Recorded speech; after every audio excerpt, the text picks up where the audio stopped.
Modi nomination కోసం వారణాసికి బయలుదేరారు పవన్ కళ్యాణ్. అలాగే junior NTR. Power star Pawan Kalyan గురించి మనం చెప్పాల్సినటువంటి అవసరమే లేదు. పవన్ కళ్యాణ్ కి మోదీ గారికి మధ్య మంచి అనుబంధం ఉంది.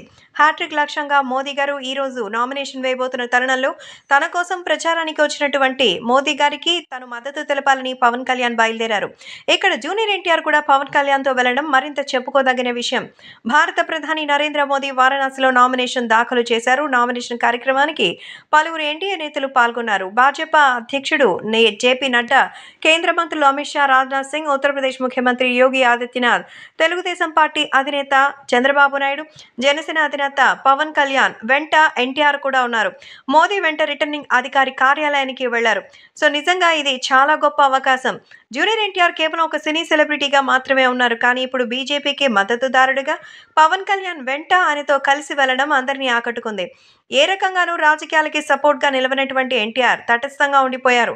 కానీ ఇప్పుడు ప్రధాని నరేంద్ర మోదీ నామినేషన్ వేయడానికి వెళుతుంటే ఆయన హ్యాట్రిక్ విజయానికి తోడెళ్లినటువంటి రాజకీయ ప్రముఖులతో భాగంగా ఎన్టీఆర్ వెళ్లడం అందరినీ కూడా షాక్ కి గురి చేసింది.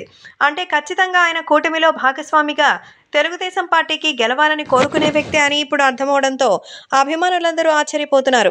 సో తెలుగుదేశం పార్టీ అధినేత చంద్రబాబు నాయుడు, పవన్ కళ్యాణ్తో పాటు ఎన్టీఆర్ కూడా వెళ్ళినట్టుగా సమాచారం అందుతోంది.